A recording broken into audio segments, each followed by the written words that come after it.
I'm just going to let you look at these splits for a second. I've never started a video off like this, but I figured if I was going to do something a little bit weird, this would be the time to do it. So 44.62, 48.50, 49.19, 49.99, 50.01. Imagine you do a 500 freestyle short course yards and everyone kind of talks about how you died at the end of it. Now, a normal person maybe would die and go like 101 on the last 100. Like, whoo, you're struggling. The legs are gone. The arms are gone. You're breathing every stroke in and out of the walls. Leon actually does breathe out of the walls. He breathes a lot. But Leon died, and his last 200 was a 140.00. 140.00, and he still closed in 24.55. 4:02.31. I'm going to start this video off hot. I think that's the most impressive swim in NCAA history. If you disagree, that is totally fine.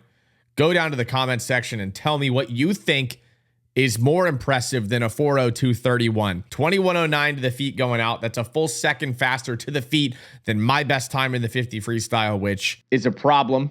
That is also a problem. That is both a thing that Leon did and a thing that I need to address. But this 500 freestyle kind of ended the night. It really felt that way. You know, I put out the content surrounding Leon's 500. I sat there and tried to show no emotion, which is a hilarious choice to do it during this race. I mean, I was in shambles. Today, I'm going to watch Leon Marchand do a 500 freestyle and try to show zero emotion whatsoever. Let's try it. How fast will this race start based on what we saw last night? The thing about Marchand, 21:0 is a good 50 free. 1:33.12, a monster start. He's going to go under two. He's going to be waiting. again, look at the quad. 157. Oh my! 4:02.31 breaks his own NCAA record by nearly 4 seconds. Holy. Mission failed. But after this race, it just kind of felt like anytime something happened, my brain would just kind of jump back to like, what did we actually just see a 4:02.3? Sure, a lot of people were talking about a 3:59. And honestly, I was one of the people that was saying, hey, we should not be talking about a 3:59. Leave it alone. Let's kind of like meter our expectations at the 2:50. I was with Rowdy Gaines. Look at the quad. 157. Oh my! Have you ever? My brain was going nuts. I was like, all right, I mean, 157.9, that would still have to be an incredible second 250 to go sub 4 minutes. But 157.9 is 157.9. When he was 133.1 to the boots at the 200, I mean, honestly, even 44.6 at the 100, I was starting to question physics. I was starting to question everything I learned in any sort of math or science or physical education as a child. I was questioning everything. I wanted to go back and start over. I wanted to start over in elementary school and learn all the way back through college because I feel like I missed something. Leon must know something that we do not know.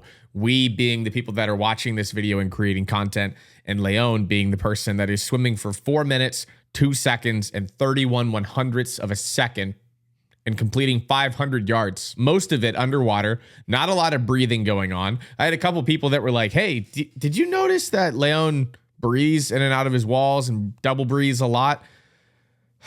Maybe we should be breathing more. I don't know. I like breathing. Do you like breathing? I think a lot of people like breathing. Leon likes breathing. We should all like breathing. But he also underwater kicks like an absolute madman. And I am excited to see now what he might go in the 400 IM. Like, we didn't get to see him swim the 500 freestyle last year.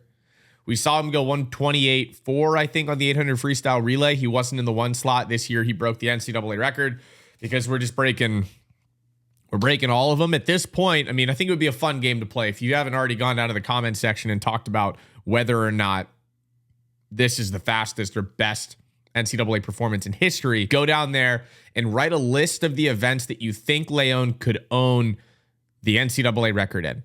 Write a list. I'll write a list too, but I'll wait a little bit and then I'll put it in there later so I don't influence anybody. But the list is long. And the list is long enough that I think it is almost non-negotiably, as well as this performance being the best in NCAA history, Leon being the best short course yard swimmer in the history of short course yard swimming. I don't care how deep your historical knowledge of this sport is. I don't care how far back you can go. Leon is a 4:02.3 in the 400 IM, a 1:28 in the 200 free, a 3:28 in the 400 IM, a 1:46 200 breaststroke, a 1:36 200 IM. He made Destin Lasco's 1:37 200 IM look like it was an all right swim. Like that's what he's done to our brain. It's kind of Gretchen Walsh-esque, but now we've got two guys going 18-0 in the 50 freestyle, and I'm noticing in my content people are still hyper-focused on this 4:02. It's like you can't get them off of it. We had two guys go 18-0 in the 50 freestyle today. Two. Josh Leando, Jordan Crooks. We had 18 threes all over the place. We had Chris Giuliano split 17-9 on the 200 freestyle relay.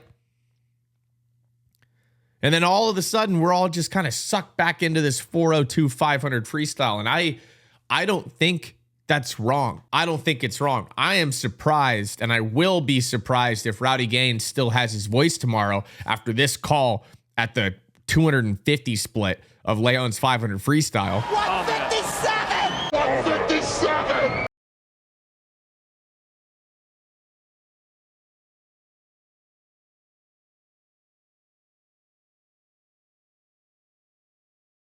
$21.0 going out at the 50 in a 500 freestyle. I mean, he opened up like a half body length lead on the field through like 37 yards, 44.6.